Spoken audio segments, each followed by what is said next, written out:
So actually ಈಗೆಲ್ಲ ನಿಮ್ಮ ಹತ್ರ ರಿಟೈರ್ಡ್ ಆಗ್ತಕ್ಕಂಥ ಪೋಸ್ಟ್ ಮಾಸ್ಟರ್ಗಳು ಅವರು ಎಷ್ಟೋ ಜನ ನೋಡಿರ್ತೀರ, ಪೋಸ್ಟ್ ಮನ್ಸ್ ಆಗಿರ್ಬೋದು, MTS ಆಗಿರ್ಬೋದು.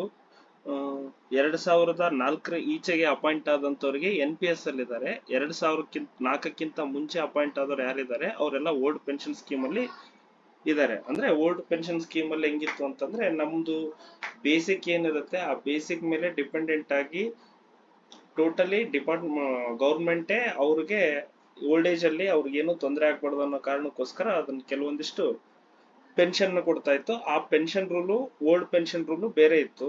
ಸೊ 2004 ಈಚೆಗೆ ಏನ್ ಮಾಡ್ಬಿಟ್ರು, ಓಲ್ಡ್ ಪೆನ್ಷನ್ ಸ್ಕೀಮ್ ನ ತೆಗೆದು ಬರೀ ನ್ಯೂ ಪೆನ್ಷನ್ ಸ್ಕೀಮ್ ನ ಇಂಟ್ರೊಡ್ಯೂಸ್ ಮಾಡಿದ್ರು. ಸೊ ಈ ನ್ಯೂ ಪೆನ್ಷನ್ ಸ್ಕೀಮ್ ಅಂಡರ್ ನಲ್ಲಿ ನೀವು ಎಲ್ಲರೂ ಕೂಡ ಬರ್ತಾ ಇದೀವಿ. ಸೊ ಹಂಗಾಗಿ ನಮ್ಮ ಒಂದು ಪೆನ್ಷನ್ ಸ್ಕೀಮ್ ಬಗ್ಗೆ ನಮಗ್ ಸ್ವಲ್ಪ ಮಾಹಿತಿ ಇರ್ಲಿ. ನಾಳೆ ಯಾರಾದ್ರೂ ಕೇಳ್ತಾ ಇರ್ತಾರೆ ಪೆನ್ಷನ್ ಹೆಂಗ್ ಬರುತ್ತೆ, ಕೆಲವು ಜನ ಸ್ಟ್ರೈಕ್ ಮಾಡೋದು ನೋಡಿರ್ತೀರ, NPS ತೆಗೀರಿ NPS ತೆಗೀರಿ. ಈಗ ಕೆಲವೊಂದು ವಿಚಾರಗಳಲ್ಲಿ ನೋಡಿದ್ರೆ NPS ಒಳ್ಳೇದಾಯ್ತೋ ಕೆಟ್ಟದಾಯ್ತೋ ಅಂತ ನೀವೇ ವಿಚಾರ ಮಾಡ್ಬೇಕು. ಏನಂದ್ರೆ ಜಸ್ಟ್ ನಾನೇನಂತಂದ್ರೆ ನಿಮ್ಗೆ ಓವರ್ವ್ಯೂ ಕೊಡೋದಷ್ಟೇ. NPS ಅಂದ್ರೆ ಏನು, ಅದು ಹೆಂಗ್ ಕೆಲಸ ಮಾಡುತ್ತೆ ಅನ್ನೋದ್ರ ಬಗ್ಗೆ ಓವರ್ವ್ಯೂ ಕೊಡ್ತಾ ಹೋಗ್ತೀನಿ. ಇದು ಒಂದೇ ಕ್ಲಾಸಲ್ಲಿ ಮುಗಿಯಲ್ಲ. ಇವತ್ತೊಂದು ಕ್ಲಾಸ್ ತಗೋತೀನಿ, ನಾಳೆ ಒಂದು ಕ್ಲಾಸ್ ತಗೋತೀನಿ. ಇವತ್ತು ಸಿಂಪಲ್, ಯಾಕಂದ್ರೆ ಇದರಲ್ಲಿ ಕೆಲವೊಂದಿಷ್ಟು ಡಿಫ್ರೆಂಟ್ ಟೆಕ್ನಿಕಲ್ ಟರ್ಮ್ಸ್ ಬರ್ತವೆ. ಆ ಟೆಕ್ನಿಕಲ್ ಟರ್ಮ್ಸ್ಗಳನ್ನ ಕೆಲವೊಂದಿಷ್ಟು ನೆನ್ಪಿಟ್ಕೊಳೋದು ಒಳ್ಳೇದು. ಅದು ನಿಮ್ಗೆ ಕೇಳಿದ್ರೆ ಕೇಳ್ಬೋದು, ಇಲ್ಲಾಂದ್ರೆ ಇಲ್ಲ. ಬಟ್ ಪಾಯಿಂಟ್ ಆಫ್ ನಿಮ್ಮ ವರ್ಕಿಂಗ್ ಎನ್ವಿರಾನ್ಮೆಂಟ್, ಆಮೇಲೆ ನಿಮ್ಮ ಬಗ್ಗೆ, ನಿಮ್ಮ ಪೆನ್ಷನ್ ಸಿಸ್ಟಮ್ ಬಗ್ಗೆ ನೀವು ತಿಳ್ಕೊಬೇಕಂದ್ರೆ ಅವನ್ನೆಲ್ಲ ಸ್ವಲ್ಪ ತಿಳ್ಕೊಳೋದು ಚೆನ್ನಾಗಿರುತ್ತೆ ಅಂತ ಅದನ್ನ ಕ್ಲಿಯರ್ ಆಗಿ ಇದು ಮಾಡ್ತಾ ಇದ್ದಾರೆ. ಸೊ ನ್ಯಾಷನಲ್ ಪೆನ್ಷನ್ ಸಿಸ್ಟಮ್ ಇದಕ್ಕೆ ಸಂಬಂಧಪಟ್ಟಂಗೆ ಪ್ರಾಜೆಕ್ಟ್ OSIS ಅಂತ ಇದೆ. ಪ್ರಾಜೆಕ್ಟ್ OSIS ಅಂದ್ರೆ ಇದು ಮಿಡ್ ಈಸ್ಟ್ ಕಂಟ್ರೀಸ್ ಅಲ್ಲಿ ಏನಿದೆ ಅಲ್ಲ, ಎಲ್ಲ ಲೇಬರ್ಸಿಗೆ ಏನು ಅವರಿಗೆ ತೊಂದರೆ ಆಗ್ತಾ ಇದೆ, ತೊಂದರೆಗಳನ್ನೆಲ್ಲ ತೆಗೆಯೋದಕ್ಕೋಸ್ಕರ ಒಂದು ಕಮಿಷನ್ ಮಾಡಿದ್ರು. ಇದಕ್ಕೆ ಏನಂತಾರೆ ಅಂದ್ರೆ old age social and income security ಅಂತ. OSIS ಅಂದ್ರೆ old age social income and income security ಅಂತ ಈ ಪ್ರಾಜೆಕ್ಟ್ OSIS ಅನ್ನೋದನ್ನ ಲಾಂಚ್ ಮಾಡಿದ್ರು. ಇದನ್ನ ಎದಕ್ಕೋಸ್ಕರ ಲಾಂಚ್ ಮಾಡಿದ್ರು ಅಂದ್ರೆ the ministry of social justice and empowerment, ಅಂದ್ರೆ ಸಾಮಾಜಿಕ ನ್ಯಾಯ ಮತ್ತು ಸವಲತ್ತುಗಳನ್ನ ಬಲಪಡಿಸೋಕೋಸ್ಕರ ಇದನ್ನ ಪ್ರಾಜೆಕ್ಟ್ OSIS ಅಂತ ಮಾಡಿದ್ರು. ನಮ್ಮ ದೇಶದಲ್ಲೆಲ್ಲ ಇದು ಎಂಟೈರ್ ಇಂಡಿಯಾದಲ್ಲೇ, ಸಾರಿ ಎಂಟೈರ್ ವರ್ಲ್ಡ್ ಅಲ್ಲೇ ಮಾಡಿದ್ದು.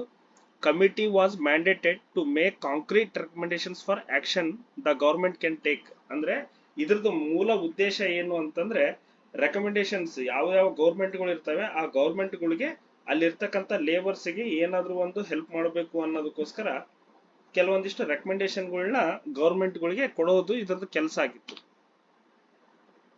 How the Young workers can build up A stock of wealth which wood serve as A shield against poverty in their old age. ಅಂದ್ರೆ ಈಗ ಯಂಗ್ ಏಜ್ ಅಲ್ಲಿ ನಾವೇನ್ ಕೆಲಸ ಮಾಡ್ತಾ ಇರ್ತೀವಿ, ಆ ಕೆಲಸ ಮಾಡೋದ್ರಿಂದ ಸ್ಟಾಕ್ ಆಫ್ ವೆಲ್ತ್ ಅಂದ್ರೆ ನಮ್ಮ ಹತ್ರ ಹಣದ ಒಂದು ಸ್ಟಾಕ್ ಇಟ್ಕೋತೀವಲ್ಲ, ಆ ಸ್ಟಾಕ್ ಅನ್ನ ಒಂದು ಶೀಲ್ಡ್ ತರ, ಯಾವಾಗ ನಮ್ಮ ಓಲ್ಡ್ ಏಜ್ ಅಲ್ಲಿ ನಮ್ಗೆ ಒಂದು ಕವಚ ತರ ಯೂಸ್ ಆಗ್ಲಿ ಅನ್ನೋದಕ್ಕೋಸ್ಕರ ಇದನ್ನ ರೆಕಮೆಂಡ್ ಮಾಡ್ತಾ ಹೆಂಗ್ ಮಾಡ್ಬೇಕು ಏನು ಅನ್ನೋದಕ್ಕೆ ಅದ್ರ ಬಗ್ಗೆ ಇನ್ಫಾರ್ಮೇಶನ್ ಕೊಡ್ತಾ ಹೋಗೋದು ಇದ್ರ ಕೆಲಸ.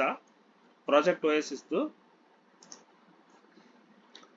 Prepare people for old age by savings accumulation through their decades in labour force. ಅಂದ್ರೆ ಅವ್ರು ಲೇಬರ್ ಫೋರ್ಸ್ ಅಲ್ಲಿ ತುಂಬಾ ಹಲವು ವರ್ಷಗಳಿಂದ, ಅಂದ್ರೆ ಹಲವು ದಶಕಗಳಿಂದ ಅವ್ರು ಏನಕ್ಕೆ ಲೇಬರ್ ಫೋರ್ಸ್ ಅಲ್ಲಿ ಕೆಲಸ ಮಾಡಿರ್ತಾರೆ, ಅದರಿಂದ ಕೆಲವೊಂದಿಷ್ಟನ್ನ ತಮ್ಮ ಒಂದು ಓಲ್ಡ್ ಏಜ್ ಅಲ್ಲಿ, ಅಂದ್ರೆ ವಯಸ್ಸಾದಂತ ಸ್ಥಿತಿಯಲ್ಲಿ 60 ವರ್ಷದ ನಂತರ ರಿಟೈರ್ಮೆಂಟ್ ನಮ್ಮ ಇಂಡಿಯಾದಲ್ಲಿ ಏನಿದೆ ಆ ತರ ಕೆಲವೊಂದು ವಯಸ್ಸಾದಂತ ಇದ್ರಲ್ಲಿ ಅವ್ರಿಗೆ ಯಾವ ಒಂದು ಕೆಲಸ ಮಾಡಿದ್ರೆ ಯೂಸ್ ಆಗುತ್ತೆ, ಯಾವ ಕೆಲಸ ಮಾಡಿದ್ರೆ ಯೂಸ್ ಆಗಲ್ಲ ಅನ್ನೋದನ್ನ ಹೇಳ್ಕೊಡಕ್ಕೋಸ್ಕರ ಇದನ್ನ ಪ್ರಾಜೆಕ್ಟ್ OSIS ನ ಮಾಡಿದ್ರು. ಮೇನ್ ರಿಸರ್ಚ್ ರೆಕಮೆಂಡೇಶನ್ಸ್ ಆಫ್ ಅಂದ್ರೆ ಈ ಪ್ರಾಜೆಕ್ಟ್ OSIS ಕೆಲಸ ಏನು ಅಂತಂದ್ರೆ ಕೆಲವೊಂದು ರಿಸರ್ಚ್ ಗಳು ಮಾಡೋದು, ಯಾವ್ಯಾವ ದೇಶದಲ್ಲಿ ಏನೇನ್ ಪ್ರಾಬ್ಲಮ್ ಇದೆ, ಯಾವ ಲೇಬರ್ಸ್ಗೆ ಎಂತದ್ ಬೇಕಾಗುತ್ತೆ ಎಂತದಿಲ್ಲ ಅನ್ನೋದನ್ನ ರಿಸರ್ಚ್ ಮಾಡೋದು. ಆ ರಿಸರ್ಚ್ ಮಾಡಿ 2 ವಿಷಯಗಳ ಮೇಲೆ ಫೋಕಸ್ ಮಾಡ್ತಾ ಹೋಗ್ತಾರೆ ಅವ್ರು. ಏನು ಅಂತಂದ್ರೆ ಇಂಪ್ರೂವಿಂಗ್ ಎಕ್ಸಿಸ್ಟಿಂಗ್ ಪ್ರಾವಿಷನ್ಸ್, ಅಂದ್ರೆ ಈಗ ಪ್ರೆಸೆಂಟ್ ಏನಿರುತ್ತಲ್ಲ ಆ ಪ್ರೆಸೆಂಟ್ ಇರುವಂತ ಯಾವ್ದಾದ್ರು ಒಂದು ಸ್ಕೀಮ್ ಇದೆ, ಇಂಥ ದೇಶದಲ್ಲಿ ಇಂಥ ಒಂದು ಸ್ಕೀಮ್ ಇದೆ ಅಂತಂದ್ರೆ ಆ ಸ್ಕೀಮ್ ಅಲ್ಲಿ ಏನಾದ್ರೂ ಇಂಪ್ರೂವೈಸೇಷನ್ಸ್ ಇದಾವ, ಇದು ಈ ತರ ಮಾಡೋದ್ರಿಂದ ಇಷ್ಟು ಲೇಬರ್ಸ್ಗೆ ಇದು ಒಳ್ಳೇದಾಗ್ತಾ ಇಲ್ಲ ಅನ್ನೋ ಒಂದು ಇಂಪ್ರೂವೈಸೇಷನ್ ಏನಾದ್ರು ಇದ್ವು ಅಂತಂದ್ರೆ ಅವುಗಳನ್ನ ಇಂಪ್ರೂವೈಸೇಷನ್ ಮಾಡುವಂತದ್ದು ಮೊದಲನೇ ಕೆಲಸ. ಆಮೇಲೆ ಎರಡನೇ ಕೆಲಸ ಏನಂತಂದ್ರೆ ಹೊಸದ್ ಏನಾದ್ರೂ ಅವಶ್ಯಕತೆ ಇದೆನಾ ಅಂತ ಅವಶ್ಯಕತೆ ಇದ್ರೆ ಅದನ್ನ ಯಾವ ರೀತಿಯಾಗಿ ಯಾವ ಪ್ರಾವಿಷನ್ ಮೇಲೆ ನಾವು ಇದನ್ನ ಒಳಗಡೆ ತರಬಹುದು ಅನ್ನೋದು. ಈಗ ಇರೋಂಥದ್ದು ಈಗ ಎಕ್ಸಾಂಪಲ್ ಏನು ಅಂತಂದ್ರೆ ನಮ್ಮ ಹತ್ರ ಎನ್ ಪಿ ಎಸ್ ಸಿಸ್ಟಮ್ ಇದೆಲ್ಲ, ಎನ್ ಪಿ ಎಸ್ ಸಿಸ್ಟಮ್ ಅಲ್ಲಿ ನಮ್ಮ ಒಂದು ಫಂಡಿಗೆ ಗೌರ್ಮೆಂಟ್ ಫಂಡ್ ಆಡ್ ಮಾಡಿ ಕೊಡ್ತಾ ಇರ್ತೀವಿ. ಈಗ ಸಪೋಸ್ ಈ ಪ್ರಾಜೆಕ್ಟ್ OSS ಇದರಿಂದ ಕೆಲವು ಜನಕ್ಕೆ ಇಂಜಸ್ಟಿಸ್ ಆಗ್ತಾ ಇದೆ ಅಂತಂದ್ರೆ ಆ ಟೈಮಲ್ಲಿ ಅವ್ರು ನಾಳೆಗೆ ಏನಾದ್ರು ರೆಕಮೆಂಡೇಶನ್ ಮಾಡ್ಬೋದು, ಇಲ್ಲ ಇದರಿಂದ ಸ್ವಲ್ಪ ಪ್ರಾಬ್ಲಮ್ ಆಗ್ತಾ ಇದೆ, ಈಗ ಲಾಸ್ಟ್ ಓಲ್ಡ್ ಏಜ್ ಅಲ್ಲಿ ಯಾರಾದ್ರೂ ಅಪಾಯಿಂಟ್ ಆಗಿದ್ರು ಅಂದ್ರೆ ಅವರಿಗೆ ಪೆನ್ಷನ್ ಜಾಸ್ತಿ ಬರಲ್ಲ ಅಂತಂದು ಆ ತರ ಯಾವ್ದಾದ್ರು ಮಾಡುವಂತದ್ದು ಇಂಪ್ರೂವೈಸೇಷನ್.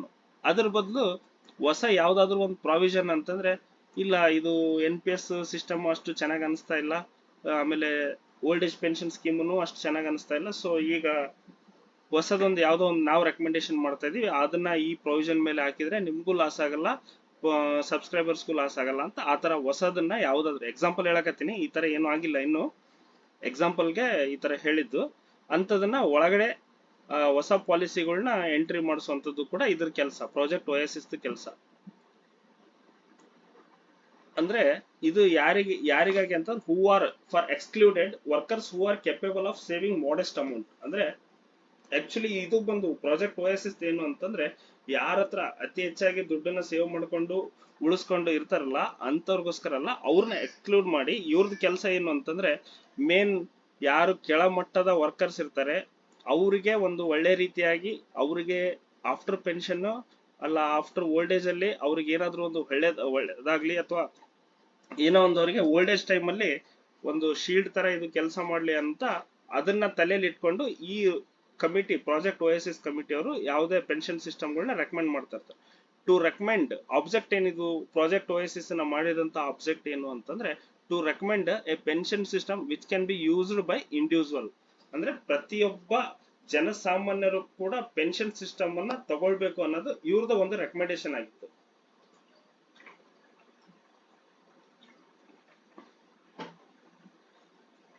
ಸೊ ಅದ್ರದ್ದು ರೆಕಮೆಂಡೇಶನ್ಗೋಸ್ಕರ ಇತ್ತು enable to attain old age security through modest contribution.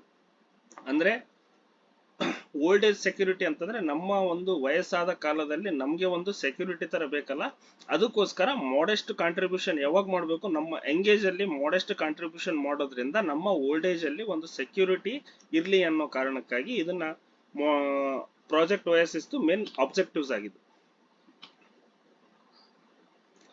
ಈಗ ನಮ್ಮ NPS ಗೆ ಸಂಬಂಧಪಟ್ಟಂಗೆ ಬರೋದಾದ್ರೆ ಇದು ಯಾವ್ದು ಗೊತ್ತಾ, ಇಷ್ಟೊತ್ತು ಹೇಳಿದ್ದು ಪ್ರಾಜೆಕ್ಟ್ OSS. ಪ್ರಾಜೆಕ್ಟ್ OSS ಬಂದು ಮೂಲತಃ ಇದು ಮಾಡಿರ್ತಕ್ಕಂಥ ಕೆಲವೊಂದು ರೆಕಮೆಂಡೇಶನ್ಸ್ ಇಂದ NPS ಜಾರಿ ಬರುತ್ತೆ. ಬಟ್ ನಮ್ಮ NPS ಆಬ್ಜೆಕ್ಟಿವ್ಸ್ ಏನಿದಾವೆ ಅಂದ್ರೆ a social security measure of providing regular income in the old age to all citizens.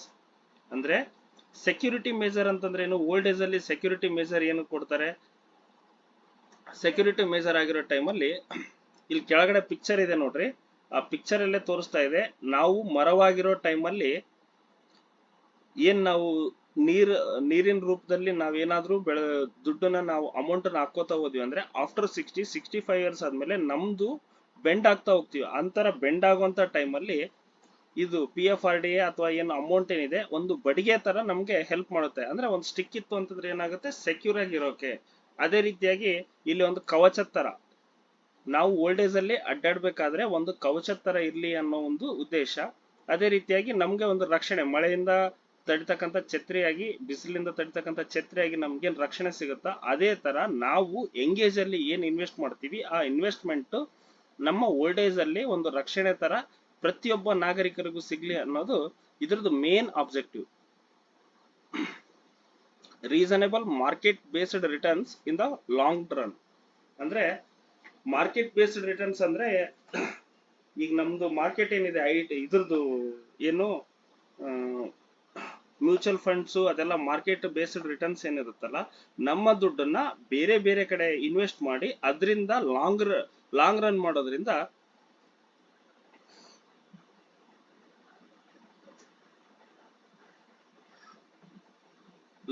ಮಾಡೋದ್ರಿಂದ ಏನಾಗುತ್ತೆ, ಮಾರ್ಕೆಟ್ ಬೇಸ್ಡ್ ಕೆಲವೊಂದಿಷ್ಟು ರಿಟರ್ನ್ಸ್ ನಮ್ಗೆ ಸಿಗ್ಲಿ, ಯಾರು ಇನ್ವೆಸ್ಟ್ ಮಾಡಿರ್ತಾರೆ ಅವರಿಗೆ ಒಂದಿಷ್ಟು ರಿಟರ್ನ್ಸ್ ಸಿಗ್ಲಿ ಅನ್ನೋದು main objective of NPS. So NPS ಅನ್ನೋದು ಯಾವಾಗ ಬಂತು ಅಂತಂದ್ರೆ introduced from 1/1/2004 to all new employees of central government except armed forces. ಅಂದ್ರೆ 1/1/2004 ಇದ್ರದ್ದು ಇಂಟ್ರಡಕ್ಷನ್ ಆಯ್ತು ಎಲ್ಲಿ ನಮ್ಮ ಸೆಂಟ್ರಲ್ ಗೌರ್ಮೆಂಟ್ ನಲ್ಲಿ ಎಕ್ಸೆಪ್ಟ್ ಆರ್ಮ್ಡ್ ಫೋರ್ಸಸ್ ಅಂದ್ರೆ ನಮ್ದು ಏನಿದು ಆರ್ಮಿ ಅದೆಲ್ಲ ಬರುತ್ತಲ್ಲ, ಆರ್ಮಿ ನೇವಿ ಆಮೇಲೆ ಏರ್ ಫೋರ್ಸ್ ಇವ್ರನ್ನ ಬಿಟ್ಟು ಮಿಕ್ಕಿದ ಎಲ್ಲಾ ಕಡೆಗೂ NPS ಅನ್ನ ಸೆಂಟ್ರಲ್ ಗೌರ್ಮೆಂಟ್ ಗೆ ಜಾಯಿನ್ ಮಾಡ ಇಂಟ್ರಡಕ್ಷನ್ ಮಾಡಿದ್ರು ಇದನ್ನ 1/1/2004. ಆಮೇಲೆ ಇದ್ರೊಳಗೆ ಕೆಲವೊಂದಿಷ್ಟು ಅಮೆಂಡ್ಮೆಂಟ್ಸ್ ಬಂದು 1/1/2004 ನಂತರ ನೋಟಿಫಿಕೇಶನ್ ಆಮೇಲೆ ಎಕ್ಸಾಮ್ಸ್ ಎಲ್ಲ 1/1/2004 ಮುಂಚೆ ಆಗಿ ಅಪಾಯಿಂಟ್ಮೆಂಟ್ ಅದರ ನಂತರ ಆದ್ರೂ ಕೂಡ ಅವರಿಗೆ ಒಂದು ಅವಕಾಶ ಕೊಟ್ಟರು. ಓಲ್ಡ್ ಪೆನ್ಷನ್ ಸ್ಕೀಮ್ ಆದ್ರೂ ತಗೋಬಹುದು, ನ್ಯೂ ಪೆನ್ಷನ್ ಸ್ಕೀಮ್ ಆದ್ರೂ ತಗೋಬಹುದು ಅಂತ ಅವ್ರಿಗೆ ಆಪ್ಟ್ ಮಾಡಕ್ಕೆ ಇಂಡಿವಿಜುವಾಲಿಟಿ ಕೊಟ್ಟರು. ಅದು ಬೇರೆ ಮಾತು. ಬಟ್ ಇದು ಇಂಟ್ರಡಕ್ಷನ್ ಆಗಿದ್ ಮಾತ್ರ 1/1/2004. ಇದ್ರ ಬಗ್ಗೆ ಕ್ವಶನ್ ಕೇಳಿದ್ರೆ ಕೇಳಬಹುದು. Provision of defined benefit pension ಅಂದ್ರೆ ಇದನ್ನ defined pension and GPF discontinued. ಈಗ ಮೊದಲಿಗೆ 1/1/2004 ಮೊದಲು ಏನಿತ್ತು ಅಂದ್ರೆ ಡಿಫೈನ್ಡ್ ಬೆನಿಫಿಟ್ ಪೆನ್ಷನ್ ಅಂದ್ರೆ ಬೆನಿಫಿಟ್ ಆಗ್ತಕ್ಕಂಥ ಒಂದು ಡಿಫೈನ್ಡ್ ಆಗಿರ್ತಕ್ಕಂಥ ಪೆನ್ಷನ್ ಇತ್ತು. ಆಮೇಲೆ ಜನರಲ್ ಪ್ರಾವಿಡೆಂಟ್ ಫಂಡ್ ಅಂತ ಇತ್ತು. ಅದು ಎರಡನ್ನೂ ಡಿಸ್ಕಂಟಿನ್ಯೂ ಮಾಡಿ ಜನರಲ್ GPF ನ ಡಿಸ್ಕಂಟಿನ್ಯೂ ಮಾಡಿದ್ರು. ಇದು ಯಾವುದರಿಂದ ಆಗುತ್ತೆ ಅಂತಂದ್ರೆ ರೆಗ್ಯುಲೇಟೆಡ್ ಬೈ PFRDA ಅಂತಂದ್ರೆ pension fund regulatory and development authority ಅಂತ ಕರೀತಾರೆ. ಈ NPS ನ ಯಾರು ರೆಗ್ಯುಲೇಟ್ ಮಾಡ್ತಾರೆ? ರೆಗ್ಯುಲೇಟ್ ಅಂತಂದ್ರೆ ಈಗ ನಮ್ಮ ಮನೇಲಿ ಗ್ಯಾಸ್ ಇರುತ್ತೆ, ರೆಗ್ಯುಲೇಟರ್ ಅಂತ ಇರುತ್ತೆ. ರೆಗ್ಯುಲೇಟರ್ ಅಂತಂದ್ರೆ ಏನು? ಅದನ್ನ ಹೆಚ್ಚು ಮಾಡೋದು, ಕಡಿಮೆ ಮಾಡೋದು, ಅದನ್ನ ಆಪರೇಟ್ ಮಾಡ್ತೀವಲ್ಲ, ಗ್ಯಾಸ್ ಇಂದು ಫ್ಲೇಮ್ ಅನ್ನ ಹೆಚ್ಚು ಕಡಿಮೆ ಮಾಡಕ್ಕೆ ರೆಗ್ಯುಲೇಟ್ ಏನ್ ಮಾಡ್ತೀವಿ ಅಂದ್ರೆ ಆಪರೇಟ್ ಮಾಡ್ತೀವಿ ಗ್ಯಾಸ್ ಅನ್ನ. ಅದೇ ರೀತಿಯಾಗಿ ಈ NPS ನ ಆಪರೇಟ್ ಮಾಡೋಕೋಸ್ಕರ ಏನ್ ತಗೊಂಡ್ಬಂದ್ರು? PFRDA ಅನ್ನೋದು ನಿನ್ನೆ APY ದಲ್ಲಿನೂ ಬಂದಿತ್ತು ಅನ್ಸುತ್ತೆ, ಅಟಲ್ ಪೆನ್ಷನ್ ಯೋಜನೆಯಲ್ಲಿ. Pension fund regulatory and development authority. So A regulate setup through on act of parliament. ಅಂದ್ರೆ ಇದನ್ನ ಯಾವ ಇದರಿಂದ ಮಾಡಿದ್ರು ಅಂತಂದ್ರೆ, ನಾವು ಯಾವುದೋ ಒಂದು ಸಿಸ್ಟಮ್ ಅನ್ನ ಹಾಕ್ಬೇಕು ಅಥವಾ ತೆಗಿಬೇಕು ಅಂತಂದ್ರೆ ಸಂಸತ್ತಿನಲ್ಲಿ ಅದನ್ನ ಒಂದು ಆಕ್ಟ್ ರೂಪದಲ್ಲಿ ಅಥವಾ ರೂಲ್ ರೂಪದಲ್ಲಿ ಅದನ್ನ ಶಿಫಾರಸ್ ಮಾಡ್ಬೇಕಾಗತ್ತೆ. ಆ ಶಿಫಾರಸ್ ಮಾಡಿ ಸೆಟಪ್ ಮಾಡಿ ಅದನ್ನ ಪಾರ್ಲಿಮೆಂಟ್ ಬಿಲ್ ನಲ್ಲಿ ಪಾಸ್ ಮಾಡಿದ ನಂತರ ಅದು ಒಂದು ಆಕ್ಟ್ ಆಗಿ ಎನ್ಫೋರ್ಸ್ಮೆಂಟ್ ಆಗುತ್ತೆ. ಅದೇ ತರ PFRDA ಆಕ್ಟ್ ಆಫ್ ಪಾರ್ಲಿಮೆಂಟ್ ಅಲ್ಲಿ ಅದನ್ನ ಶಿಫಾರಸು ಮಾಡಿ ಬಿಲ್ ನ ಪಾಸ್ ಮಾಡ್ತಾರೆ.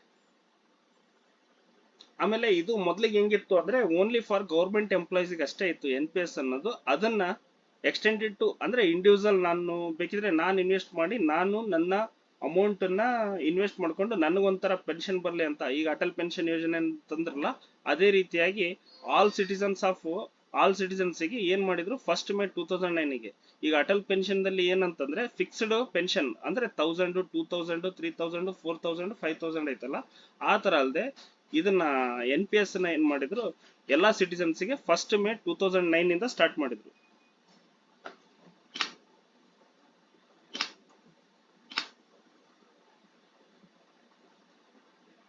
ಆಮೇಲೆ ಇಷ್ಟೆಲ್ಲ ಇಂಟ್ರೊಡಕ್ಷನ್ ಆಯ್ತು. ಇಂಟ್ರೊಡಕ್ಷನ್ ಆದ್ಮೇಲೆ NPS ಸ್ಕೀಮಿನ ಬಗ್ಗೆ ಕೆಲವೊಂದಿಷ್ಟು ಏನೋ ಮಾಹಿತಿಗಳು ಬೇಕಲ್ಲ, ಆ ಮಾಹಿತಿಗಳು ನೋಡೋಣ. ಫಸ್ಟ್ ಏನಂತಂದ್ರೆ ಲಾಂಗ್ ಟರ್ಮ್ ಫೈನಾನ್ಷಿಯಲ್ ಪ್ರಾಡಕ್ಟ್ ಅಂದ್ರೆ, ಯಾಕಂದ್ರೆ ಇದು ಲಾಂಗ್ ಟರ್ಮ್ ಏನಕ್ಕೆ ಅಂತ ಹೇಳ್ತೀವಿ ಅಂತಂದ್ರೆ 30 ರಿಂದ 35 ವರ್ಷ ಸರ್ವಿಸ್ ಇರುತ್ತೆ ನಿಮ್ಗೆಲ್ಲ. ಈಗ 22-23 ವಯಸ್ಸಿನಲ್ಲಿ ಅಪಾಯಿಂಟ್ ಆದ್ರಿ ಅಂತಂದ್ರೆ NPS ಜಾಯ್ನ್ ಆದ್ರಿ ಅಂತಂದ್ರೆ ಹೆಚ್ಚು ಕಡಿಮೆ 60 ವರ್ಷ ಸರ್ವಿಸ್ ಅಂತಂದ್ರೆ ನಿಮ್ 37 ರಿಂದ 38 ವರ್ಷ ಸರ್ವಿಸ್ ಬರುತ್ತೆ. ಸೊ ಆ 38 ವರ್ಷ ತನಕನು ನಿಮ್ಗ ಲಾಂಗ್ ಟರ್ಮ್ ಪ್ರೋಸೆಸ್ ಅನ್ನ ಮಾಡ್ತಾ ಇರ್ತೀವಲ್ಲ, ಅದಕ್ಕೋಸ್ಕರ ಇದು ಲಾಂಗ್ ಟರ್ಮ್ ಫೈನಾನ್ಷಿಯಲ್ ಪ್ರಾಡಕ್ಟ್. ಆಮೇಲೆ emphasises on the working age of an individual. ಇದು ಏನ್ ಮಾಡುತ್ತೆ ಅಂತಂದ್ರೆ ಪ್ರತಿಯೊಬ್ಬ ವರ್ಕಿಂಗ್ ಏಜ್ ಯಾರು ಎಷ್ಟು ವರ್ಕಿಂಗ್ ನಲ್ಲಿ ಕೆಲಸ ಮಾಡ್ತಿರ್ತಾರ, ಪ್ರತಿಯೊಬ್ಬರು ಇಂಡಿವಿಜುವಲ್ ಇರ್ತಾರ, ಅದಕ್ಕಿಂತ ಜಾಸ್ತಿ ಎಂಫಸೈಸ್ ಮಾಡುತ್ತೆ ಅಂತ ಅರ್ಥ. Compulsory for government employ joining service after 1/1/2004 ಅಂದ್ರೆ 2004 ಆದ ನಂತರ ಯಾರು ಜಾಯ್ನ್ ಆಗ್ತಾರೆ ಅವ್ರಿಗೆಲ್ಲರಿಗೂ ಗವರ್ಮೆಂಟ್ ಎಂಪ್ಲಾಯೀಸ್ ಗೆ ಇದು ಕಂಪಲ್ಸರಿ ಇದೆ. ಬೇರೆಯವರು ಆಲ್ ಸಿಟಿಸನ್ಸ್ ಗೆ ಏನೈತಲ್ಲ ಅದು ಬೇಕಿದ್ರೆ ಅವ್ರಿಗೆ ಆಪ್ಷನಲ್, ಬೇಕಿದ್ರೆ ಮಾಡ್ಕೋಬಹುದು, ಬೇಕಿಲ್ಲ ಅಂದ್ರೆ ಇಲ್ಲ, ಉಳಿದವರಿಗೆ. ಆಮೇಲೆ ವ್ಯಾಲೆಂಟ್ರಿ for citizens of India and NRI aged between 18 to 70 years ಅಂದ್ರೆ 18 ರಿಂದ 70 ವರ್ಷ ತನಕ ಯಾರಿದ್ದಾರೆ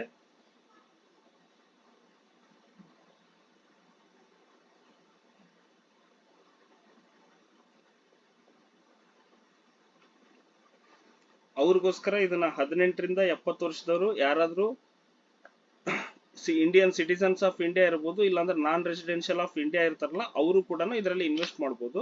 ಅವ್ರದ್ದು ಏಜ್ ಎಷ್ಟು, ಏಜ್ ಫ್ಯಾಕ್ಟರ್ ಏನ್ ಕೊಟ್ಟಿದ್ರೆ 18 to 70 ಇಯರ್ಸ್ ವರೆಗೂ ಕೊಟ್ಟಿದ್ದಾರೆ. Requires consistent contribution towards corpus in the accumulation phase. ಅಂದ್ರೆ ನಾವು ಈಗ ಕಾರ್ಪಸ್ ಅಂದ್ರೆ ಒಂದು ಅಮೌಂಟ್ ನಾವು ಇನ್ವೆಸ್ಟ್ ಮಾಡ್ತೀವಿ, ಯಾವ್ದಾದ್ರು ಒಂದು ಯೂನಿಟ್ ತಗೊಂಡಿವಿ ಅಂತಂದ್ರೆ, ಈಗ ಎಕ್ಸಾಂಪಲ್ SBI ಶೇರು 470 ರೂಪಾಯಿ ಏನೋ ಇರುತ್ತೆ. ಆ 470 ರೂಪಾಯಿದ್ದು ಒಂದು ಯೂನಿಟ್ ತಗೊಂಡ್ರೆ ನಮ್ ಅಮೌಂಟ್ ಎಷ್ಟಿರುತ್ತೆ 470 ರೂಪಾಯಿ. ಬಟ್ ಯೂನಿಟ್ ಪರ್ಚೇಸ್ ಮಾಡೋದು ಒಂದು, ಅದ್ರ ರೇಟು ನಾಳೆ ಅಥವಾ ನಡೆದ ಒಂದು ಯೂನಿಟ್ಗೆ ರೇಟ್ ಜಾಸ್ತಿ ಆಗಿ ಏನ್ ತಗೋತೀವಲ್ಲ ಆ ತರ ಅದರ ಲೆಕ್ಕದ ಮೇಲೆ ಬರುತ್ತೆ. ಇದು ರಿಕ್ವೈರ್ಸ್ ಕಾನ್ಸಿಸ್ಟೆಂಟ್ ಕಾಂಟ್ರಿಬ್ಯೂಷನ್ ಅಂದ್ರೆ ಟುವರ್ಡ್ಸ್ ಕಾರ್ಪಸ್. ಈಗ ನಾವು ಪ್ರತಿ ತಿಂಗಳು ಕಾಂಟ್ರಿಬ್ಯೂಷನ್ ಮಾಡ್ತೀವಲ್ಲ ಅದನ್ನ ಇವ್ ಮಾಡ್ಕೋತ ಹೋಗೋದು. ಅದರಿಂದ ಅಕಾಮುಲೇಷನ್ ಫೇಸ್ ಅಂದ್ರೆ ಮೊದಲಿಗೆ ನಾವೇನು ಮಾಡಿರ್ತೀವಲ್ಲ ಆ ಮಾಡಿರುವಂತ ಟೈಮ್ ಅಲ್ಲಿ ಕನ್ಸಿಸ್ಟೆಂಟ್ ಆಗಿ ನಾವು ಇದನ್ನ ಅಕಾಮುಲೇಷನ್ ಮಾಡ್ಕೋತ ಇದು ಕಾರ್ಪಸ್ ಒಳಗಡೆ ಇನ್ವೆಸ್ಟ್ ಮಾಡ್ತಾ ಹೋಗೋದು.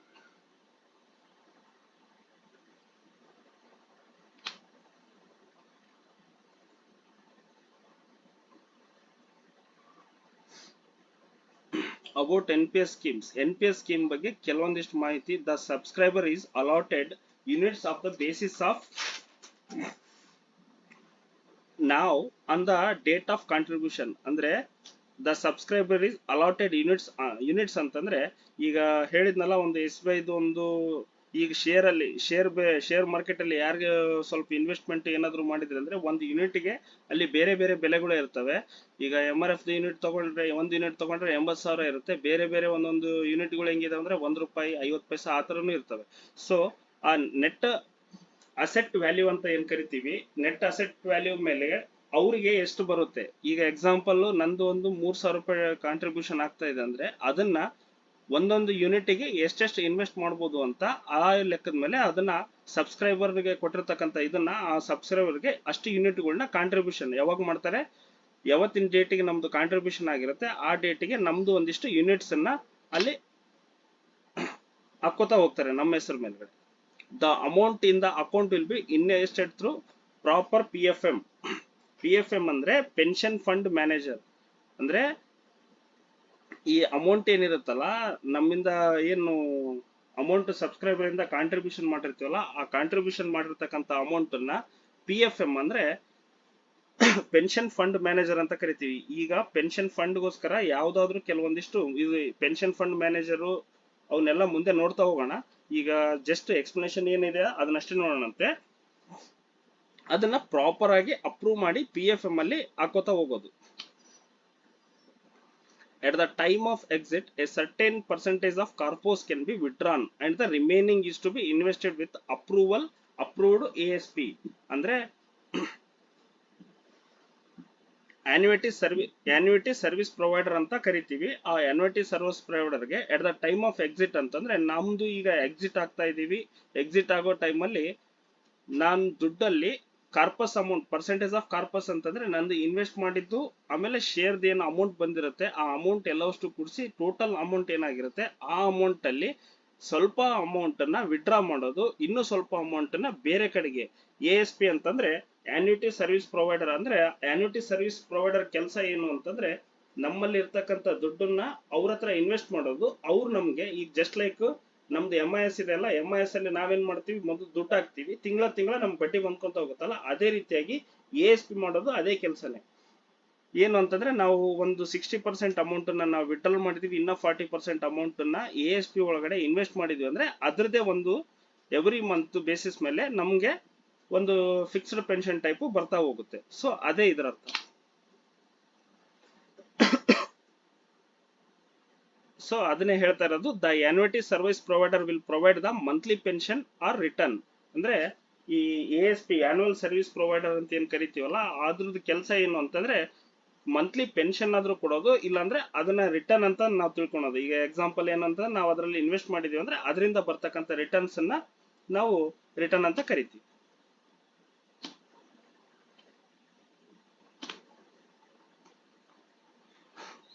ಆಮೇಲೆ ಈ NPS ಮಾಡೋದ್ರಿಂದ ಆಗ್ತಕ್ಕಂಥ ಅಡ್ವಾಂಟೇಜಸ್ ಏನು ಅಂತ, ಲೋ ಕಾಸ್ಟ್ ಪ್ರಾಡಕ್ಟ್. ಅಂದ್ರೆ ಇದಕ್ಕೆ ನಾವು ತುಂಬಾ ಕಡಿಮೆ, ಯಾಕಂದ್ರೆ ಇದು ಲಾಂಗ್ ಟರ್ಮ್ ಪ್ರೋಸೆಸ್ ಆಗಿರೋದ್ರಿಂದ ನಾವು ತುಂಬಾ ಅಂದ್ರೆ ತುಂಬಾ ಕಡಿಮೆ ಇನ್ವೆಸ್ಟ್ ಮಾಡ್ತೀವಿ. ಸೊ ಹಂಗಾಗಿ ಇದು ಲೋ ಕಾಸ್ಟ್ ಪ್ರಾಡಕ್ಟ್ ಅಂತ ಕೇಳ್ತಾರೆ. ಟ್ಯಾಕ್ಸ್ ಬ್ರೇಕ್ ಫಾರ್ ಇಂಡಿವಿಜುವಲ್ಸ್ ಅಂದ್ರೆ ಟ್ಯಾಕ್ಸ್ ಏನಾದ್ರೂ ಇತ್ತು ಅಂತಂದ್ರೆ ಆ ಪ್ರತಿಯೊಬ್ಬರು ಅದ್ರ ಟ್ಯಾಕ್ಸ್ಗೋಸ್ಕರನು ಇದನ್ನ ಯೂಸ್ ಮಾಡ್ಕೋಬಹುದು. ಅಟ್ರಾಕ್ಟಿವ್ ಮಾರ್ಕೆಟ್ ಲಿಂಕ್ಡ್ ರಿಟರ್ನ್ಸ್ ಅಂದ್ರೆ ಮಾರ್ಕೆಟ್ ಲಿಂಕ್ಡ್ ರಿಟರ್ನ್ಸ್ ಅಂದ್ರೆ ಮಾರ್ಕೆಟ್ ಅಂದ್ರೆ ನಮ್ದು ಏನ್ ಇನ್ವೆಸ್ಟ್ಮೆಂಟ್ ಬಜಾರ್ ಇರುತ್ತಲ್ಲ, ಇನ್ವೆಸ್ಟ್ಮೆಂಟ್ ಬಜಾರ್ ಅಲ್ಲಿ ಈಗ ಸದ್ಯದ ಪರಿಸ್ಥಿತಿಯಲ್ಲಿ ಎಲ್ಲ ಆಲ್ಮೋಸ್ಟ್ ಸಿಟಿ ಲೆವೆಲ್ ನಲ್ಲಿ ಇದ್ದವರಿಗೆ ಗೊತ್ತಿರುತ್ತೆ. ಈಗ ಎಲ್ಲರೂ ಆಲ್ಮೋಸ್ಟ್ ಅಲ್ಲಿ ನಮ್ಮ ಆರ್ ಡಿನೂ ನೋಡಲ್ಲ, ಪಿ ಎಲ್ ಐನು ನೋಡಲ್ಲ. ಯಾಕಂದ್ರೆ ನಿಮ್ಗೆ ಹಾಕೋ ದುಡ್ಡನ್ನ ನಾವು ಮಾರ್ಕೆಟ್ ಅಲ್ಲಿ ಹಾಕಿದೆ ಅಂದ್ರೆ ನೀವು 20 ವರ್ಷಕ್ಕೆ ಕೊಡಂತದ್ದು ನಾನು 5 ವರ್ಷದೊಳಗೆ ರಿಟರ್ನ್ ತಗೊಂಡ್ಬಿಡ್ತೀನಿ ಅಂತ ಹೇಳ್ತಾ ಇರುತ್ತೆ. ಅಷ್ಟೊಂದು ಅಟ್ರಾಕ್ಟಿವ್ ಮಾರ್ಕೆಟ್ ಲಿಂಕ್ಡ್ ರಿಟರ್ನ್ಸ್ ಇರುತ್ತೆ. ಅದಕ್ಕೆ ಕೆಲವೊಂದಿಷ್ಟು ರಿಸ್ಕ್ ಇರುತ್ತೆ. ಸೊ ಆ ಮತ್ ಬೇರೆ. ಸೊ ಅದ್ರ ಜೊತೆಗೆ ಮಾರ್ಕೆಟ್ ಲಿಂಕ್ಡ್ ರಿಟರ್ನ್ಸ್ ಅನ್ನ ಕೊಡೋದ್ರಿಂದಾಗಿ ಅಟ್ರಾಕ್ಟ್ ಆಗೋದ್ರಿಂದ ಇದು ಕೂಡ ಒಂದು ಅಡ್ವಾಂಟೇಜ್ ಆಗಿದೆ.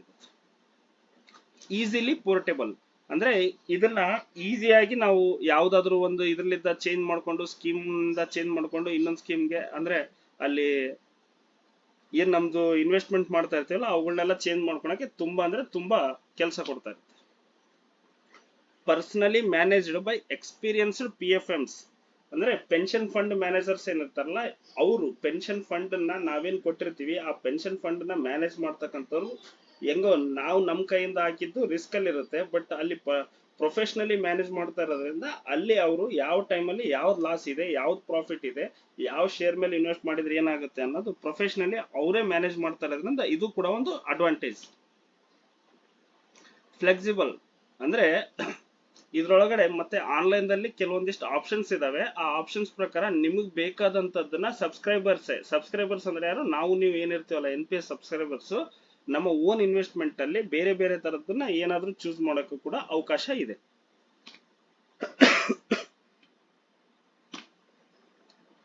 ಸೊ NPS ಇದ್ರದ್ದು ಒಂದು ಆರ್ಕಿಟೆಕ್ಚರ್ ಹೆಂಗಿದೆ ಹೆಂಗಿಲ್ಲ ಅಂತಂದು ನೋಡ್ಕೊತ ಹೋಗೋಣ. ಮೊದಲು NPS ಅನ್ನ ಯಾವ್ದ್ರಿಂದ ರೆಗ್ಯುಲೇಟ್ ಮಾಡ್ತೀವಿ? PFRDA ಲಿಂದ ಮಾಡ್ತೀವಿ. Pension fund regulatory and development authority ಏನಿತ್ತಲ್ಲ ಅದರಿಂದ NPS ಅನ್ನ ಆಪರೇಟ್ ಮಾಡ್ತೀವಿ.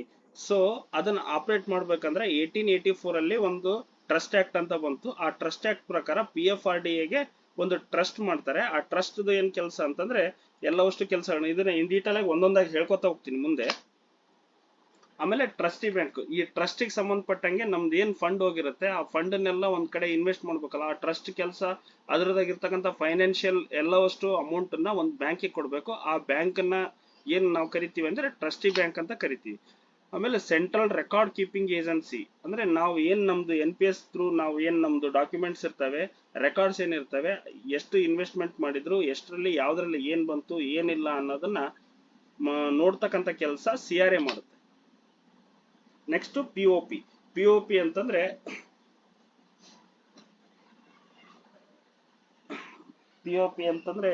ನಮ್ಮ ಪೋಸ್ಟ್ ಆಫೀಸ್ ಅವೆಲ್ಲ ಕೆಲಸ ಮಾಡ್ತಾವಲ್ಲ ಅವುಗಳನ್ನ ಯಾವ ನಮ್ಮ ಸಬ್ಸ್ಕ್ರೈಬರು ಮತ್ತು CRA NPS ನಡುವೆ ಏನ್ ಲಿಂಕೇಜ್ ಚೈನ್ ಆಗಿ ಮಾಡ್ತವೆ ಅವಕ್ಕ POP ಅಂತ ಕರಿತೀವಿ. ಸಬ್ಸ್ಕ್ರೈಬರ್ಸ್ ಅಂದ್ರೆ ನಾವು, PF ಅಂದ್ರೆ ಪೆನ್ಷನ್ ಫಂಡ್ ಮ್ಯಾನೇಜರ್ ಅಂತ. ಪೆನ್ಷನ್ ಫಂಡ್ ಮ್ಯಾನೇಜರ್ ಏನ್ ಕೆಲಸ ಏನಿಲ್ಲ ಅನ್ನೋದನ್ನ ನೆಕ್ಸ್ಟ್ ಸ್ಲೈಡ್ಸ್ ಅಲ್ಲಿ ನೋಡ್ತಾ ಹೋಗೋಣ.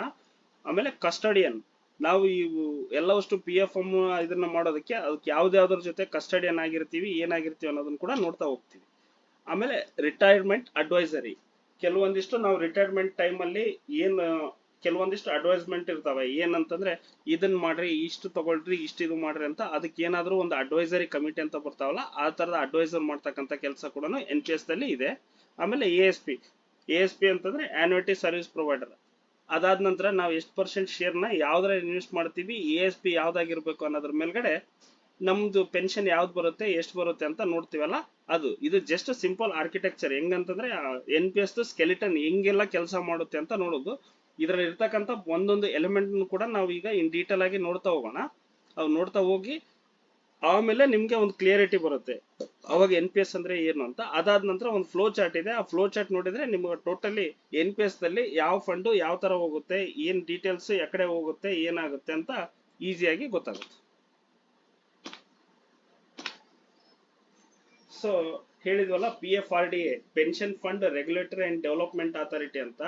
ಸೊ ಇದು ಏನಾಯ್ತು ಅಂತಂದ್ರೆ ಪೆನ್ಷನ್ ಫಂಡ್ ರೆಗ್ಯುಲೇಟರಿ ಅಥಾರಿಟಿ ಏನೈತಲ್ಲ 23/8/2003 ಇದು ಎಸ್ಟಾಬ್ಲಿಷ್ಮೆಂಟ್ ಆಯ್ತು. ಎಸ್ಟಾಬ್ಲಿಷ್ಮೆಂಟ್ ಆಗಿದ್ದು 19/9/2013 PFRD ಆಕ್ಟ್ ಪಾಸ್ ಆಯ್ತು. ಓಕೆ, ಇದು ಆಕ್ಟ್ ಅಲ್ಲಿ ಪಾಸ್ ಆಗಿದ್ದು 2013. ಎಸ್ಟಾಬ್ಲಿಷ್ ಆಗಿದ್ದು ಮಾತ್ರ 2003. ಆಕ್ಟ್ ಪಾಸ್ ಆಗಿದ್ದು 2013. ಇದ್ರದ್ದು ಆಬ್ಜೆಕ್ಟಿವ್ ಏನಿದು ಅಂದ್ರೆ establishment of an authority to promote old age income security. ಅಂದ್ರೆ ಇವ್ರದ್ದು ಕೆಲಸ ಏನು ಅಂತಂದ್ರೆ ಎಸ್ಟಾಬ್ಲಿಷ್ಮೆಂಟ್, ಏನಾದ್ರೂ ಒಂದು ಎಸ್ಟಾಬ್ಲಿಷ್ಮೆಂಟ್ ಮಾಡಬೇಕು, ಆಮೇಲೆ ಓಲ್ಡ್ ಏಜ್ ಇನ್ಕಮ್ ಸೆಕ್ಯೂರಿಟಿಗೋಸ್ಕರ ಯಾವ್ದಾದ್ರು ಒಂದು ಸ್ಕೀಮ್ ನ ತರುವಂತದ್ದು ಇವ್ರ ಕೆಲಸ ಆಗಿತ್ತು. ಇದಾದ ನಂತರ establishing, developing and regulating pension funds. ಈಗ ಬರೀ ಎಸ್ಟಾಬ್ಲಿಷ್ಮೆಂಟ್ ಮಾಡಿದ್ರೆ ಮುಗಿಯಂಗಿಲ್ಲ. ಈಗ ನಾವು ಯಾವ್ದೋ ಒಂದು ಯಾರ ಹತ್ರನಾದ್ರೂ ನೀವು ಬ್ಯಾಂಕಿಂದ ಲೋನ್ ತಗೊಂಡ್ ಬರ್ತೀರಾ ಅನ್ಕೊಳ್ರಿ, ಏನೋ ಬಿಸ್ನೆಸ್ ಮಾಡಕ್ಕೆ, ಮನೇಲಿ ಇಟ್ಕೊಂಡು ಕೂತ್ಕೊಂಡು ಬಡ್ಡಿ ಕಟ್ಕೋತಾ ಹೋದ್ರೆ ನಾವೇನಾಗ್ತೀವಿ, ಲಾಸ್ ಆಗ್ತಾ ಹೋಗ್ತೀವಿ. ಹೌದಾ? ಅದೇ ರೀತಿಯಾಗಿ ಅಲ್ಲಿದ್ದ ಬಂದಿರತಕ್ಕಂತ ದುಡ್ಡನ್ನ ಯಾವ್ದ್ರಲ್ಲಿ ಹೆಂಗೆ ಇನ್ವೆಸ್ಟ್ ಮಾಡ್ಬೇಕು, ಯಾವ ತರ ನಾವು ಅದನ್ನ ಕಳಿಸ್ಬೇಕು, ಯಾವ್ದ್ರಿಂದ ನಾವು ದುಡ್ಡನ್ನ ಅರ್ನ್ ಮಾಡ್ಬೇಕು ಅಂತ. ಯಾಕಂದ್ರೆ PFRD ಅವರು ನಮ್ ದುಡ್ಡನ್ನ ಸುಮ್ನೆ ಇಟ್ಕೊಂಡು ಅವ್ರು ನಮ್ಗೆ ರಿಟರ್ನ್ಸ್ ಕೊಡಲ್ಲ, ಅವರು ಬೇರೆ ಬೇರೆ ಕಡೆ ಇನ್ವೆಸ್ಟ್ ಮಾಡಿ ರಿಟರ್ನ್ಸ್ ತಗೋತಾರೆ. ಸೊ ಹಂಗಾಗಿ ಅದಕ್ಕೋಸ್ಕರ ಏನೇನ್ ಆಪರೇಟ್ ಮಾಡ್ಬೇಕು, ರೆಗ್ಯುಲೇಟ್ ಮಾಡ್ಬೇಕು ಅನ್ನೋದಕ್ಕೆ PFRD ಒಂದು ಡೆವಲಪ್ ಆಬ್ಜೆಕ್ಟಿವ್ ಅದು. Protect interest of subscribers to schemes of pension fund. ಆಮೇಲೆ PFRD ಇನ್ನೊಂದು ಕೆಲಸ ಏನಂತ,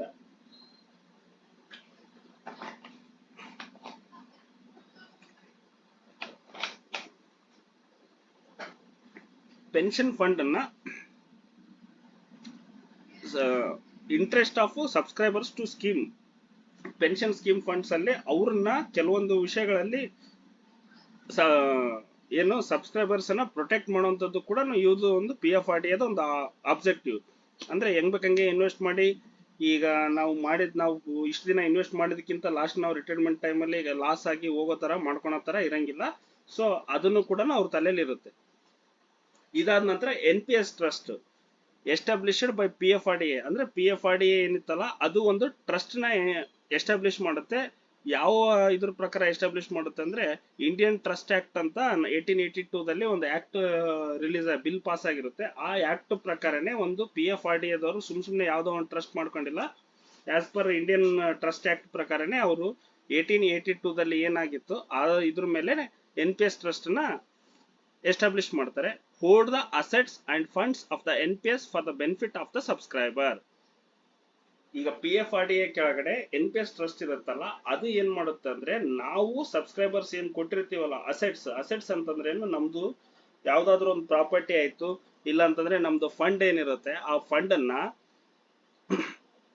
ಏನ್ ಮಾಡೋದು, ಹಿಡಿದಿಟ್ಕೊಳ್ಳೋದು NPS for the of the benefit fund of the NPS. ನಮ್ಮ NPS ಸಬ್ಸ್ಕ್ರೈಬರ್ಸ್ ಏನಿರುತ್ತೆ ಅವ್ರದ್ದು ಫಂಡ್ ಅನ್ನ ಹಿಡಿದಿಟ್ಕೊಳ್ಳೋಂತ ಕೆಲಸ ಕೂಡ ಈ ಟ್ರಸ್ಟ್ ಮಾಡುತ್ತೆ.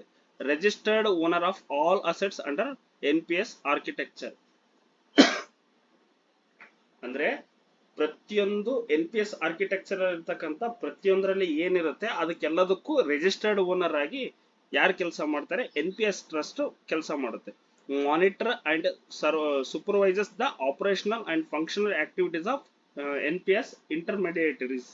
ಅಂದ್ರೆ ಇದ್ರದ್ದು ಇನ್ನೊಂದು ಕೆಲಸ ಏನು ಅಂತಂದ್ರೆ, ಈಗ NPS ಟ್ರಸ್ಟ್ ಮಾಡ್ಬಿಟ್ಟು ಆ ಫಂಡ್ ಬಂತು, ಫಂಡ್ ತಗೊಂಡು ಹೋಗೋದು ಅಂತಲ್ಲ, ಅದನ್ನ ಇವರು ಯಾವ ರೀತಿಯಾಗಿ ಆಪರೇಷನಲ್ ಮತ್ತು ಫಂಕ್ಷನಲ್ ಏನಿರುತ್ತಲ್ಲ ಅವರು ಆಕ್ಟಿವಿಟೀಸ್ ಸರಿಯಾಗಿ ಮಾಡ್ತಾ ಇದ್ದಾರಾ, ಮಾಡಿಲ್ಲ ಅಂದ್ರೆ ಇವ್ರ ಮ್ಯಾಗ ಏನ್ ಆಕ್ಷನ್ ತಗೋಬೇಕು, ಈ ತರ ಮಾಡ್ರಿ ಅಂತ ನೋಡ್ತಕ್ಕಂಥ ಮಾನಿಟರ್ ಮಾಡ್ತಕ್ಕಂಥ ಕೆಲಸ ಮತ್ತೆ ಸೂಪರ್ವೈಸರಿ ಕೆಲಸ ಎರಡನ್ನೂ ಈ NPS ಟ್ರಸ್ಟ್ ಮಾಡುತ್ತೆ. ರೀಡರ್ಸಲ್ ಆಫ್ ಸಬ್ಸ್ಕ್ರೈಬರ್ ಗ್ರೀವೆನ್ಸಸ್. ಅಂದ್ರೆ ಸಪೋಸ್ ಸಬ್ಸ್ಕ್ರೈಬರ್ಗೆ ಏನಾದ್ರೂ ತೊಂದರೆ ಆಗ್ತಾ ಇತ್ತು ಅಂತಂದ್ರೆ ಅಂತ ಟೈಮಲ್ಲಿ ಕೂಡ ಇದು ಅದಕ್ಕೆ ಏನಾದ್ರೂ ತೊಂದರೆ ಆಗ್ತಾ ಇರೋ ತರ ಮಾಡುವಂತ ಕೆಲಸ ಕೂಡ ಇದು ಮಾಡುತ್ತೆ. Ensuring compliance through audit by independent auditors. ಅಂದ್ರೆ ಬೇರೆ ಬೇರೆ ಆಡಿಟರ್ಸ್ ಇರ್ತಾರಲ್ಲ, ಇಂಡಿಪೆಂಡೆಂಟ್ ಆಡಿಟರ್ಸ್, ಆ ಆಡಿಟರ್ಸ್ ಕಡೆಯಿಂದ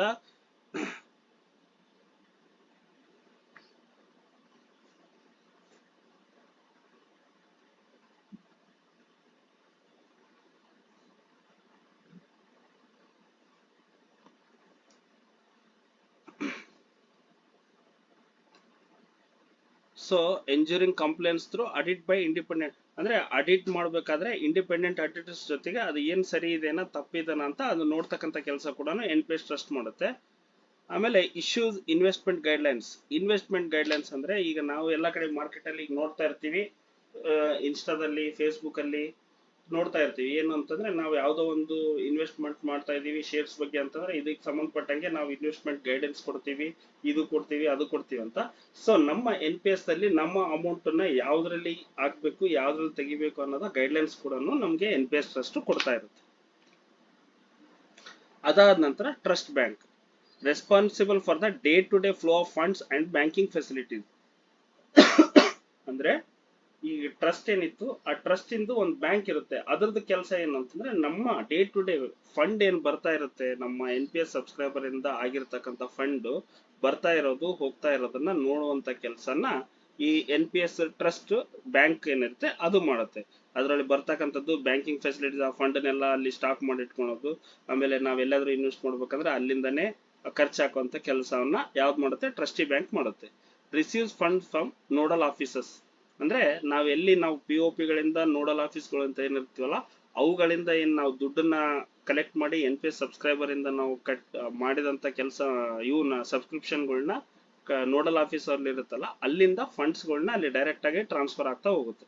transfer funds based on the instruction of CRA to various entities ಅಂದ್ರೆ ಸೆಂಟ್ರಲ್ ರೆಕಾರ್ಡ್ ಕೀಪಿಂಗ್ ಏಜೆನ್ಸಿ ಏನಿರುತ್ತಾ ಅದರದ್ದು ಇನ್ಸ್ಟ್ರಕ್ಷನ್ ಪ್ರಕಾರ ಯಾರ್ಯಾರು ಯಾವ್ದಾದ್ರಲ್ಲಿ, ಯಾಕಂದ್ರೆ ರೆಕಾರ್ಡ್ ಕೀಪಿಂಗ್ ಏಜೆನ್ಸಿ ಕೆಲಸ ಏನು ಯಾರು ಯಾವ್ದ್ರಲ್ಲಿ ಇನ್ವೆಸ್ಟ್ ಮಾಡೋ ಅಂತ ಹೇಳಿದ್ದಾರೆ, ಏನ್ ಇನ್ಸ್ಟ್ರಕ್ಷನ್ ಕೊಟ್ಟಿದ್ದಾರೆ ಅಂತಂದು ಹೇಳ್ತಕ್ಕಂಥ ಕೆಲಸ CRA ಮಾಡುತ್ತೆ. ಆ CRA ಏನ್ ಹೇಳುತ್ತೆ ಅದ್ರ ಪ್ರಕಾರ ಯಾರ್ದು ಈಗ ಸಪೋಸ್ ನನ್ನ ಹೆಸರಲ್ಲೇ ಒಂದು NPS ಇದೆ ಅಂದ್ರೆ ನಾನು ಯಾವ್ದ್ರಲ್ಲಿ ಇನ್ವೆಸ್ಟ್ ಮಾಡಬೇಕು ಯಾವ್ದ್ರಲ್ಲಿ ಮಾಡಬಾರ್ದು ಅನ್ನೋದನ್ನ ನಾನು ಹೇಳಿರ್ತೀನಿ, ಅದ್ರ ಪ್ರಕಾರನೇ ಆ CRA ಕೆಲಸ ಮಾಡ್ತಾ ಹೋಗುತ್ತೆ.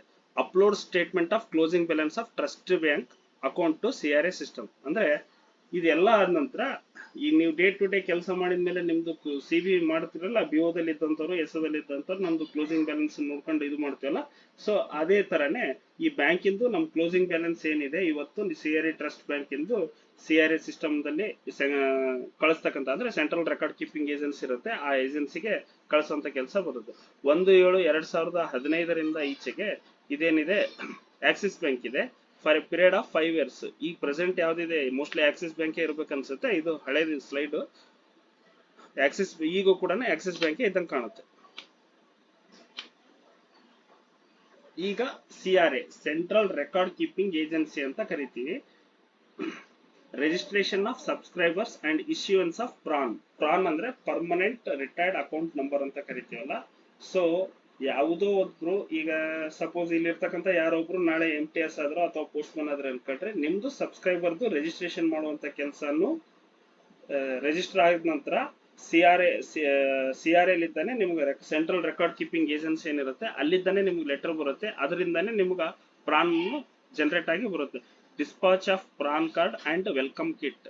ಈಗ ನಾವು ಪ್ಯಾನ್ ಕಾರ್ಡ್ ನೋಡಿದೀವಲ್ಲ, ಪ್ಯಾನ್ ಕಾರ್ಡ್ ಹೆಂಗೆ welcome kit display PAN card ಬರುತ್ತಲ್ಲ ಅದೇ ರೀತಿಯಾಗಿ ಪ್ಯಾನ್ ಕಾರ್ಡ್ ಅದ್ರ ಜೊತೆಗೆ ವೆಲ್ಕಮ್ ಕಿಟ್ ಕೂಡ ಯಾರು ಸಬ್ಸ್ಕ್ರೈಬರ್ ಇರ್ತಾರೆ ಆ ಸಬ್ಸ್ಕ್ರೈಬರ್ ರಿಜಿಸ್ಟ್ರೇಷನ್ ಆಗಿರುತ್ತೆ ಅವರಿಗೆ ಕಳಿಸುವಂತ ಕೆಲಸವನ್ನು ಅವ್ರು ಮಾಡ್ತಾರೆ.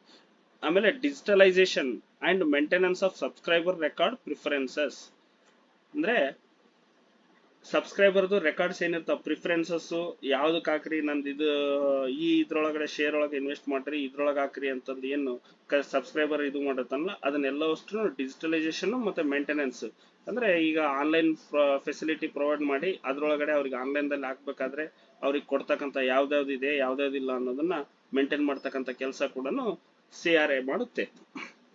Generation and dispatch statement of transactions to subscribers ಅಂದ್ರೆ ನಿಮ್ದು ಈ ತಿಂಗಳಲ್ಲಿ ಎಷ್ಟೊಂದು ಯೂನಿಟ್ಸ್ ಜಮಾ ಆಯ್ತು, ಎಷ್ಟು ಯೂನಿಟ್ ನಿಮ್ಗೆ ವಾಪಸ್ ಇದಾಯ್ತು ಅನ್ನೋದು ಆಲ್ಮೋಸ್ಟ್ ಇಲ್ಲಿ ಯಾರಾದ್ರೂ ಪೋಸ್ಟ್ ಮನ್ನು ಅಥವಾ MTS ಆಲ್ರೆಡಿ ಆದವ್ರು ಇದ್ರಿ ಅಂತಂದ್ರೆ ನಿಮ್ಗೆ ತಿಂಗಳ ನಿಮ್ಗೆ ಸ್ಟೇಟ್ಮೆಂಟ್ ಮೇಲ್ಗೂ ಕೂಡ ಬರ್ತಾ ಇರುತ್ತೆ, ಜೊತೆಗೆ ನಿಮ್ಗೆ ಒಂದು ಪೋಸ್ಟ್ನು ಬರ್ತಾ ಇರುತ್ತೆ, ಆರ್ಡಿನರಿ ಲೆಟರ್ ಅಲ್ಲಿ ಒಂದು ಪೋಸ್ಟ್ ಕೂಡ ಬರ್ತಾ ಇರುತ್ತೆ, ಕರೆಕ್ಟಾ? ಅದೇ ರೀತಿಯಾಗಿ processing of exit withdrawal request of subscribers. ಆಮೇಲೆ ನಾವೀಗ ಎಕ್ಸಿಟ್ ಆಗ್ಬೇಕು, ಎಕ್ಸಿಟ್ ಇನ್ ದ ಸೆನ್ಸ್ ನಮ್ದು ರಿಟೈರ್ಮೆಂಟ್ ಆಯ್ತು ದುಡ್ಡು ತಕ್ಕೋಬೇಕು ಅಂತಂದ್ರೆ ಆ ಟೈಮ್ ಅಲ್ಲಿ ಅದನ್ನ ನಾವು ಆರಂಭನೂ ಇಲ್ಲಿಂದಾನೆ ಅಂತ್ಯನೂ ಇಲ್ಲಿಂದಾನೆ ಅಂತಂಗ. ಎಕ್ಸಿಟ್ ಆಗುವಂತ ಮೊದಲು ಸಬ್ಸ್ಕ್ರೈಬರ್ ರಿಜಿಸ್ಟರ್ ಮಾಡ್ತಕ್ಕಂಥದ್ದು ಕೂಡ ಸಿ ಆರ್ ಎನೇ ಮಾಡುತ್ತೆ. ಅದಾದ ನಂತರ ಎಲ್ಲವಷ್ಟು ಮುಗಿದು ನಾವು ರಿಟೈರ್ಮೆಂಟ್ ಆಗೋ ಟೈಮಲ್ಲಿ ಅದನ್ನ ಪ್ರೋಸೆಸ್ ಮಾಡುವಂಥದ್ದು, ವಿಡ್ರಾಲ್ ಮಾಡ್ತಕ್ಕಂಥದ್ದು ಕೆಲಸ ಏನಿರುತ್ತೆ, ಎಕ್ಸಿಟ್ ಅಥವಾ ವಿಡ್ರಾಲ್ ಮಾಡ್ತಕ್ಕಂಥ ಕೆಲಸ ಅದು ಕೂಡ ಸಿ ಆರ್ ಎ ಮಾಡುತ್ತೆ. ಇದನ್ನ C R A registration by CRA registered by pension fund regulatory. ಅಂದ್ರೆ CRA ಏನು ಯಾವ ಇರುತ್ತಲ್ಲ, ಇದು ಯಾವ್ದಾದ್ರ ಜೊತೆಗಿದೆ ಅಂತಂದ್ರೆ NSDL ಜೊತೆಗೆ ಇವರು ನ್ಯಾಷನಲ್ ಸೆಕ್ಯೂರಿಟಿ ಡೆಪಾಸಿಟರ್ ಲಿಮಿಟೆಡ್ ಅಂತ ಏನ್ ಕರಿತೀವಲ್ಲ, NSDL, ಈ ಪ್ಯಾನ್ ಕಾರ್ಡ್ ಏನ್ ಕಳಿಸ್ತೀವಲ್ಲ NSDL ಥ್ರೂನೇ ಬರುತ್ತಲ್ಲ, ಅದೇ ರೀತಿಯಾಗಿ ಈ ಪ್ರಾನ್ದು ಕೂಡ NSDL ಕೊಟ್ಟಿದ್ದಾರೆ. ಅದ್ರ ಜೊತೆಗೆ ಕಾರ್ವಿಕ್ ಕಂಪ್ಯೂಟರ್ ಶೇರ್ ಪ್ರೈವೇಟ್ ಲಿಮಿಟೆಡ್ ಇವ್ರಿಗೂ ಕೂಡ ರೆಕಾರ್ಡ್ ಕೀಪಿಂಗ್ ಏಜೆನ್ಸಿದವರು ಇಟ್ಕೊಂಡಿದ್ದಾರೆ. ಅಂದ್ರೆ NSDL ದವ್ರದ್ದು ಏನಂತಂದ್ರೆ ನಮ್ದು ಪ್ಯಾನ್ ಕಾರ್ಡ್ ಪ್ರಿಂಟ್ ಮಾಡೋದು ಅದೆಲ್ಲ ಸ್ಟೇಟ್ಮೆಂಟ್ ಮಾಡುವಂತ ಕೆಲಸನ ಇವ್ರು ಮಾಡ್ತಾ ಇದ್ರೆ, ಕಾರ್ವಿ ಕಂಪ್ಯೂಟರ್ ಶೇರ್ದವರು ಅದನ್ನ ಡಿಜಿಟಲೈಸೇಷನ್, ಆಮೇಲೆ ಅವ್ರದ್ದು ಏನ್ ಮೇಂಟೆನೆನ್ಸ್ ಇರುತ್ತೆ, ಅದ್ರದ್ದು CRAದು ಏನ್ ಮೇಂಟೆನೆನ್ಸ್ ಇರುತ್ತೆ, ಯಾರ್ಯಾರು ಸಬ್ಸ್ಕ್ರೈಬರ್ ಏನೇನ್ ಮಾಡಿದ್ದಾರೆ ಏನೇನಿಲ್ಲ, ಅದನ್ನ ಯಾವ ರೀತಿಯಾಗಿ ಇನ್ವೆಸ್ಟ್ ಮಾಡ್ಬೇಕು ಅನ್ನೋದನ್ನ ಕೆಲಸನ ಈ Kharvi computer share private limited ಮಾಡ್ತಾ ಇರುತ್ತೆ. POP ಅಂದ್ರೆ point of presence.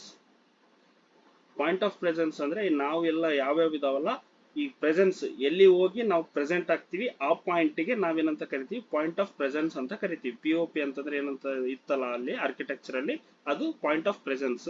Banks and non banking financial companies registered with PFRDA. ಇದು ನೋಡ್ರಿ, banks and non banking financial companies ಅಂದ್ರೆ ಯಾವ್ದಾದ್ರು ನಾನ್ ಬ್ಯಾಂಕಿಂಗ್ ಇರತಕ್ಕಂತ ಫೈನಾನ್ಷಿಯಲ್ ಕಂಪನೀಸ್ಗಳು ಇರ್ತವೆ ಅವು, ಆಮೇಲೆ ಬ್ಯಾಂಕ್ಸ್, ಅವು ಎಲ್ಲವಷ್ಟು PFRDA ತರ ಕೆಲಸ, PFRDA ದಲ್ಲಿ ಇರ್ತಕ್ಕಂಥ ಅದು ರಿಜಿಸ್ಟರ್ಡ್ ವಿತ್ PFRDA ಆಗಿತ್ತು ಅಂತಂದ್ರೆ ಅವನ್ನ ಪಾಯಿಂಟ್ ಆಫ್ ಪ್ರೆಸೆನ್ಸ್ ಅಂತ ಕರಿತೀವಿ. First point of interaction between the subscriber and the NPS. ಅಂದ್ರೆ ಈ ಪಾಯಿಂಟ್ ಗೆ ಏನಂತ ಕರಿತೀವಿ ನಾವು, ಫಸ್ಟ್ ಪಾಯಿಂಟ್ ಅಂದ್ರೆ ಎಲ್ಲಿ NPS ಸ್ಟಾರ್ಟ್ ಆಗಿರುತ್ತೆ, ಆ NPS ನ ಒಬ್ಬ ಸಬ್ಸ್ಕ್ರೈಬರ್ ಬಂದು ಎಲ್ಲಿ NPS ಗೋಸ್ಕರ ಅವ್ನ್ ಬಂದು ಏನು ನಮ್ಮ ಹತ್ರ ಬಂದು ಇದು ಮಾಡ್ತಾನಲ್ಲ, ಅಲ್ಲಿ ಫಸ್ಟ್ ಪಾಯಿಂಟ್ ಇದು, ಇಲ್ಲಿದ್ದಾನೆ ಸ್ಟಾರ್ಟ್ ಆಗೋದು NPS ಅಂತಂದಂಗ ಆ ಕೆಲಸ ಮಾಡ್ತಕ್ಕಂತ ಜಾಗಕ್ಕೆ ನಾವೇನಂತ ಕರಿತೀವಿ, ಪಾಯಿಂಟ್ ಆಫ್ ಪ್ರೆಸೆನ್ಸ್ ಅಂತ ಕರಿತೀವಿ. POPSP ಅಂತಂದ್ರೆ ಪಾಯಿಂಟ್ ಆಫ್ ಪ್ರೆಸೆನ್ಸ್ ಏನೇನಿದಾವೆ ಅಂತಂದ್ರೆ authorised branches of registered POP. ಅಂದ್ರೆ POPSP ಅಂತಂದ್ರೆ ಅವುಗಳನ್ನ ಏನಂತಂದ್ರೆ POP ದವರು ರಿಜಿಸ್ಟರ್ ಮಾಡಿರ್ತಾರೆ, ಅವು ಕೆಲವೊಂದಿಷ್ಟು ಆಥರೈಸ್ಡ್ ಬ್ರಾಂಚಸ್ ಅಂತ ಕರಿತೀವಿ. ಅವಕ್ಕೆಲ್ಲ ನಾವು POPSP ಅಂತ ಕರಿತೀವಿ. Collection point and extend services. ಅಂದ್ರೆ ಇವು ಏನು ಅಂತಂದ್ರೆ ಈಗ ಎಲ್ಲ ಕಡೆಗೆ POPಗಳು ಮಾಡಕ್ಕಾಗಲ್ಲ, ಕೆಲವೊಂದು ಎಕ್ಸ್ಟೆಂಡೆಡ್ ಸರ್ವಿಸ್ ನ ಎಕ್ಸ್ಟೆಂಡ್ ಮಾಡೋಕ್ಕೋಸ್ಕರ POPSP ಅಂತ ಮಾಡಿರ್ತಾರೆ. Functions include registration, processing, contributions, change in personal details, change in investment scheme, fund manager, process shifting from one model to other, issuing account statement. ಅಂದ್ರೆ ಇವ್ರದ್ದು POPSP ಅವ್ರ ಕೆಲಸ ಏನು ಅಂತಂದ್ರೆ ರಿಜಿಸ್ಟ್ರೇಷನ್ ಮಾಡುವಂಥದ್ದು, ಆಮೇಲೆ ಆ ಪ್ರೊಸೆಸಿಂಗ್ ಕಾಂಟ್ರಿಬ್ಯೂಷನ್ಸ್, ತಿಂಗಳ ನಮ್ಗೇನ್ ಕಾಂಟ್ರಿಬ್ಯೂಷನ್ ಆಗ್ತಾ ಇರುತ್ತಲ್ಲ ಅದನ್ನ ಇದನ್ನ ಪ್ರೊಸೆಸ್ ಮಾಡ್ತಕ್ಕಂಥದ್ದು. ಮತ್ತೆ ಅವ್ರು ಯಾರಾದ್ರೂ ಪರ್ಸನಲ್ ಡೀಟೇಲ್ಸ್ ಏನಾದ್ರು ಇತ್ತು, ಈ ಬಿಫೋರ್ ಮ್ಯಾರೇಜ್ ಇದ್ರೆ ತಾಯಿದ್ ನಾಮಿನಿ ಇತ್ತು, ಇಲ್ಲ ಆಮೇಲೆ ಅಡ್ರೆಸ್ ಚೇಂಜ್ ಆಗಿತ್ತು, ಅದನ್ನೆಲ್ಲ ಚೇಂಜ್ ಮಾಡ್ತಕ್ಕಂಥ ಕೆಲಸಗಳನ್ನ ಮಾಡ್ತಕ್ಕಂಥದ್ದನ್ನು POPSP ನೇ ಮಾಡುತ್ತೆ. ಚೇಂಜ್ ಇನ್ ಇನ್ವೆಸ್ಟ್ಮೆಂಟ್ ಸ್ಕೀಮ್, ಈಗ ಸಪೋಸ್ ನೀವು ಒಂದು ಲೆಟರ್ ಬರೆದು ನನ್ನ ಇನ್ವೆಸ್ಟ್ಮೆಂಟ್ ಸ್ಕೀಮು ಇದರಲ್ಲಿದೆ, ಇಲ್ಲಿಂದ ನನಗೆ ಬೇರೆ ಇನ್ವೆಸ್ಟ್ಮೆಂಟ್ ಸ್ಕೀಮ್ ಅಲ್ಲಿ ಆಗ್ಬೇಕು ಅಂತಂದ್ರೆ ಅದನ್ನು ಕೂಡ ಮಾಡ್ತಕ್ಕಂಥ ಕೆಲಸ ಈ POPSP ನೇ ಮಾಡುತ್ತೆ. ಆಮೇಲೆ ಫಂಡ್ ಮ್ಯಾನೇಜರ್, ನಿಮ್ಮ ಫಂಡ್ ಅನ್ನ ಯಾವ ರೀತಿಯಾಗಿ ಕಳಿಸ್ಬೇಕು ಏನಿಲ್ಲ ಅನ್ನೋದು ಕೆಲಸವನ್ನು ಕೂಡ ಅದು ಮಾಡುತ್ತೆ. Processing shifting from one model to other, ಅಂದ್ರೆ ಯಾವ್ದಾದ್ರು ಒಂದು ಪ್ರೋಸೆಸ್ ಅಲ್ಲಿ ಒಂದು ಇದರಿಂದ ಇನ್ನೊಂದು ಕಡೆ ಶಿಫ್ಟ್ ಮಾಡೋಕೆ, ಚೇಂಜ್ ಮಾಡೋಕೆ ಕೂಡ ಅದೇ ಕೆಲಸ ಮಾಡುತ್ತೆ. ಇಶ್ಯೂಯಿಂಗ್ ಅಕೌಂಟ್ ಸ್ಟೇಟ್ಮೆಂಟ್, ನಮ್ದು ತಿಂಗಳ ಅಕೌಂಟ್ ಸ್ಟೇಟ್ಮೆಂಟ್ ಏನ್ ಬರ್ತಾವಲ್ಲ ಆ ಅಕೌಂಟ್ ಸ್ಟೇಟ್ಮೆಂಟ್ ನ ಇಶ್ಯೂ ಮಾಡತಕ್ಕಂಥ ಕೆಲಸ ಕೂಡ ಮಾಡುತ್ತೆ. ಆಮೇಲೆ ಈಗ process of withdrawal, exit request on exit ರಿಕ್ವೆಸ್ಟ್ಗಳನ್ನ ಪ್ರೋಸೆಸ್ ಮಾಡುವಂತ ಕೆಲಸ ಮಾತ್ರ ಇದು ಮಾಡುತ್ತೆ. ಮಾಡ್ತಕ್ಕಂಥದ್ದು ಎಕ್ಸಿಟ್ ಆಮೇಲೆ ವಿಡ್ರಾಲ್ ಕೆಲಸಗಳನ್ನ ಕೊಡ್ತಕ್ಕಂಥದ್ದು ಎಲ್ಲವಷ್ಟು ಮಾಡ್ತಕ್ಕಂಥ ಕೆಲಸನ ನಮ್ CRA ನೇ ಮಾಡೋದು. ಬಟ್ ಇವರು ಸೂಪರ್ಅನ್ವೇಷನ್ ಟೈಮ್ ಅಲ್ಲಿ ಆ ಎಕ್ಸಿಟ್ ರಿಕ್ವೆಸ್ಟ್ಗಳನ್ನ ಆಮೇಲೆ ಇವನ್ನ ಪ್ರೋಸೆಸ್ ಮಾಡ್ತಕ್ಕಂಥ ಕೆಲಸ ಅಷ್ಟೇ ಮಾಡುತ್ತೆ. ಸೊ ಇದು ಬಂದು POP ಆಯ್ತು, ಪಾಯಿಂಟ್ ಆಫ್ ಪ್ರೆಸೆನ್ಸ್ ಆಯ್ತು. ನೋಡಲ್ ಆಫೀಸ್ ಅಂತ ಬರುತ್ತೆ. Offices which act as interface between the subscriber and the CRA. ಅಂದ್ರೆ ಈಗ ಸಬ್ಸ್ಕ್ರೈಬರ್ ಮತ್ತು CRA, central record keeping agency ಏನಿದೆ, ಅವು ಎರಡರ ನಡುವೆ ಮೀಡಿಯೇಟರ್ ತರ ಏನ್ ಕೆಲಸ ಮಾಡ್ತದೆ ಅದನ್ನ ನಾವು ನೋಡಲ್ ಆಫೀಸ್ ಅಂತ ಕರಿತೀವಿ. ಇಟ್ ಶಾಲ್ ಇನ್ಕ್ಲೂಡ್ PRAO, ಅಂದ್ರೆ ಪೋಸ್ಟಲ್ ರೆಕಾರ್ಡ್ ಅಕೌಂಟ್ ಆಫೀಸ್ ಆಗಿರ್ಬೋದು, DDO ಅಂದ್ರೆ ನಮ್ದು ಸ್ಯಾಲರಿ ವಿಡ್ರಾಲ್ ಮಾಡ್ತಾರಲ್ಲ, district treasury, directory of treasury accounts, ಇವೆಲ್ಲ ಏನಿರ್ತವೆ ಅವು ಎಲ್ಲವಷ್ಟು ಕೂಡ ನೋಡಲ್ ಆಫೀಸ್ ಆಗಿ ಕೆಲಸ ಮಾಡ್ತವೆ. ಎಕ್ಸಾಂಪಲ್ ಈಗ ನಮ್ಮ ಪೋಸ್ಟ್ ಆಫೀಸ್ ಇತ್ತು ಅಂತಂದ್ರೆ PA ಹೋಗ್ತವ. ಈಗ ನೀವು ಡೈರೆಕ್ಟ್ ಆಗಿ CRA ಗೆ ಯಾವುದು ನಮ್ದು ಪೆನ್ಷನ್ ಇದಾವ ಅಂತಂದ್ರೆ ನಿಮ್ಮ ಅಕೌಂಟ್ ಬ್ರಾಂಚ್ಗಳು, ನಿಮ್ಮ HOಗಳು ಏನಿರ್ತಾವಲ್ಲ, HOಗಳು POP ಆಗಿ ಕೆಲಸ ಮಾಡ್ತವೆ. ಆ POP ಇಂದ ನೋಡಲ್ ಆಫೀಸು ನಮ್ದು PAO ಅಂದ್ರೆ ಪೋಸ್ಟಲ್ ಅಕೌಂಟ್ ಆಫೀಸ್ ಏನಿರುತ್ತೆ, ಪೋಸ್ಟಲ್ ಅಕೌಂಟ್ ಆಫೀಸ್ಗೆ ನಮ್ದು ಇಂತ ಒಬ್ಬ ವ್ಯಕ್ತಿ ಇವತ್ತಿನ ದಿನ ಈ ತಿಂಗಳಲ್ಲಿ ರಿಟೈರ್ಡ್ ಆಗ್ತಾ ಇದ್ದಾನೆ, ಅವನ್ನೆಲ್ಲ ಎಕ್ಸಿಟ್ ಇದಕ್ಕೆ ಪ್ರೋಸೆಸ್ ಮಾಡ್ರಿ ಅಂತ ನಮ್ಮ POP ಇಂದ ನೋಡಲ್ ಆಫೀಸಿಗೆ ಕಳಿಸ್ತೀವಿ. ನೋಡಲ್ ಆಫೀಸ್ದವರು ಅವ್ರದ್ದು ರೆಕಾರ್ಡ್ ಎಲ್ಲ ಚೆಕ್ ಮಾಡ್ಕೊಂಡು ಇವ್ರ NPS ಏನಿರುತ್ತೆ ಡೀಟೇಲ್ಸ್ ಎಲ್ಲ ಅಷ್ಟು ನೋಡ್ಕೊಂಡು ಸೆಂಟ್ರಲ್ ರೆಕಾರ್ಡ್ ಕೀಪಿಂಗ್ ಏಜೆನ್ಸಿಗೆ ಅವ್ರ ಮುಂದೆ ಕಳಿಸ್ತಾರೆ. ಆ ಕಳಿಸೋದ್ರಿಂದ ಆಮೇಲೆ ಪ್ರತಿಯೊಂದು ಈಗ ಫಸ್ಟ್ ಅಪಾಯಿಂಟ್ ಆಗಿರೋ ಟೈಮಲ್ಲಿ ಮಾಡ್ಬೇಕಂದ್ರೂ ಕೂಡ ಅಷ್ಟೇ POP ಅಲ್ಲಿ ನಾವು ಬಂದು ಜಾಯ್ನ್ ಆಗ್ತೀವಿ. ಆ ಜಾಯ್ನ್ ಆದ ನಂತರ ಅದನ್ನ ತಗೊಂಡು ಪೋಸ್ಟಲ್ ಅಕೌಂಟ್ ಆಫೀಸ್ದವರು ನೋಡಲ್ ಆಫೀಸ್ ಅಂತ ಏನ್ ಹೇಳ್ತೀವಲ್ಲ, ಆ ನೋಡಲ್ ಆಫೀಸ್ ಇಂದ CRA ಗೆ ಕಳಿಸ್ತಾರೆ. 5 ಅಕೌಂಟಿಂಗ್ ಫಾರ್ಮೇಶನ್ಸ್ ಸೆಂಟ್ರಲ್ ಗೌರ್ಮೆಂಟ್, ನಮ್ಮ ಪೋಸ್ಟ್ ಆಫೀಸ್ ಅಲ್ಲಿ ನಮ್ಮ ಸೆಂಟ್ರಲ್ ಗೌರ್ಮೆಂಟ್ ದಲ್ಲಿ 5 ತರದ್ದು ಅಕೌಂಟಿಂಗ್ ಫಾರ್ಮೇಶನ್ಸ್ ಇದಾವೆ. ಏನಂದ್ರೆ ಸಿವಿಲ್ ಇದೆ, ಪೋಸ್ಟಲ್ ಇದೆ, ಟೆಲಿಕಮ್ಯುನಿಕೇಶನ್ ಇದೆ, ರೈಲ್ವೇಸ್ ಇದೆ, ಡಿಫೆನ್ಸ್ ಇದೆ. ಇವಿಷ್ಟು 5 ನೋಡಲ್ ಆಫೀಸ್ ತರ ಕೆಲಸ ಮಾಡುತ್ತೆ. ಈಗ PFM ಪೆನ್ಷನ್ ಫಂಡ್ ಮ್ಯಾನೇಜರ್ ಅಂತ ಕರಿತೀವಲ್ಲ, receiving of subscribers funds from trustee bank for investments. ಅಂದ್ರೆ ನಮ್ಮಲ್ಲಿ ಬಂದಿರತಕ್ಕಂತ ಸಬ್ಸ್ಕ್ರಿಪ್ಷನ್ ನ POP ಇಂದ ನಾವೇನ್ ಮಾಡ್ತೀವಿ, POP ಇಂದ ಡೈರೆಕ್ಟ್ ಟ್ರಸ್ಟಿ ಬ್ಯಾಂಕಿಗೆ ನಾವು ಈ ರೆಕಾರ್ಡ್ CRA ಗೆ ಏನ್ ಕಳಿಸ್ತೀವಿ ಅಂತಂದ್ರೆ ಕೇವಲ ನಮ್ಮ ಒಂದು ಡೀಟೇಲ್ಸ್ ಗಳನ್ನ ಮಾತ್ರ ಕಳಿಸ್ತೀವಿ. ಅಮೌಂಟ್ ಯಾವುದು ಅಲ್ಲಿ ಫ್ಲೋ ಆಗಲ್ಲ, ಅದನ್ನ ಮುಂದೆ ಹೇಳ್ತೀನಿ ನಾನು. ಏನು ಅಂತಂದ್ರೆ ಸಬ್ಸ್ಕ್ರೈಬರ್ಸ್ ಫಂಡ್ ಏನಿರುತ್ತಲ್ಲ, ಆ ಫಂಡ್ ಅನ್ನ ಟ್ರಸ್ಟಿ ಬ್ಯಾಂಕ್ ಯಾವ್ದು ಆಕ್ಸಿಸ್ ಬ್ಯಾಂಕ್ ಅಂತ ಹೇಳಿದ್ವಲ್ಲ, ಆ ಆಕ್ಸಿಸ್ ಬ್ಯಾಂಕಿಗೆ ಇನ್ವೆಸ್ಟ್ಮೆಂಟ್ಸ್ ರೂಪದಲ್ಲಿ ಕಳಿಸುವಂತ ಕೆಲಸ ಪೆನ್ಷನ್ ಫಂಡ್ ಮ್ಯಾನೇಜರ್ ಕೆಲಸ. Investing the funds in securities ಅಂದ್ರೆ ಈ ಇನ್ವೆಸ್ಟ್ಮೆಂಟ್ ಗಳು ಏನ್ ಬಂದಿರ್ತಾವಲ್ಲ, ಆ ಫಂಡ್ ಅನ್ನ ರಿಸೀವ್ ಮಾಡ್ತಕ್ಕಂಥ ಕೆಲಸ ಈ PFM ಮಾಡುತ್ತೆ. Investing the funds in securities prescribed in the investment guidelines. ಅಂದ್ರೆ ಇವರು PFM ಅವ್ರದ್ದು ಹೆಂಗಿರುತ್ತೆ ಅಂತಂದ್ರೆ ಅವ್ರಿಗೆ ಒಂದು ಗೈಡ್ಲೈನ್ಸ್ ಕೊಟ್ಟಿರ್ತಾರೆ.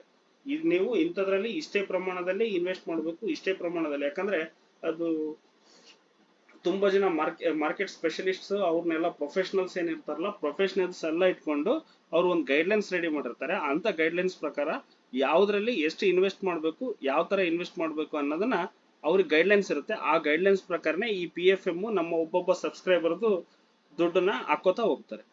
Maintenance of proper books of accounts for the schemes. ಆಮೇಲೆ ಅಕೌಂಟ್ಸ್ ಸ್ಕೀಮ್ಸ್ ಏನಿರ್ತಾವಲ್ಲ, ಆ ಸ್ಕೀಮ್ ತಕ್ಕಂಗೆ ಪ್ರಾಪರ್ ಬುಕ್ಸ್ ಗಳನ್ನ, ಅದಕ್ಕೆ ಏನೇನಿದೆ, ಯಾವ್ದಕ್ಕೆ ಎಷ್ಟು ಇನ್ವೆಸ್ಟ್ ಮಾಡಿದ್ದಾರೆ, ಏನ್ ಮಾಡಿದ್ದಾರೆ ಅಂತ ಪ್ರತಿಯೊಂದನ್ನು ಕೂಡ ಇವರು ಮೇಂಟೈನ್ ಮಾಡ್ತಾ ಇರ್ತಾರೆ. Periodic report of its operational activities to NPS trust. ಅಂದ್ರೆ ಈ NPS ಟ್ರಸ್ಟ್ ಅಲ್ಲಿ periodic reporting of its operational activities. ಅಂದ್ರೆ ಆಪರೇಷನಲ್ ಆಕ್ಟಿವಿಟೀಸ್ ಅಂತಂದ್ರೆ ಏನು, ಯಾವುದಾದ್ರೂ NPS ಟ್ರಸ್ಟ್ ಗೆ ಸಂಬಂಧಪಟ್ಟಂಗೆ ಏನಾದ್ರು ಆಪರೇಷನಲ್ ಆಕ್ಟಿವಿಟೀಸ್, ಇದನ್ನ ಚೇಂಜ್ ಮಾಡ್ರಿ, ಅದನ್ನ ಚೇಂಜ್ ಮಾಡ್ರಿ ಅಂತಂದು ಏನಾದ್ರು ಹೇಳ್ತಾ ಇರ್ತಾರೆ, ಮಾಡ್ತಾ ಇರ್ತಾರಲ್ಲ, ಅಂತ ಕೆಲಸಗಳನ್ನು ಕೂಡ ಈ PFM ಮಾಡ್ತಾ ಇರುತ್ತೆ.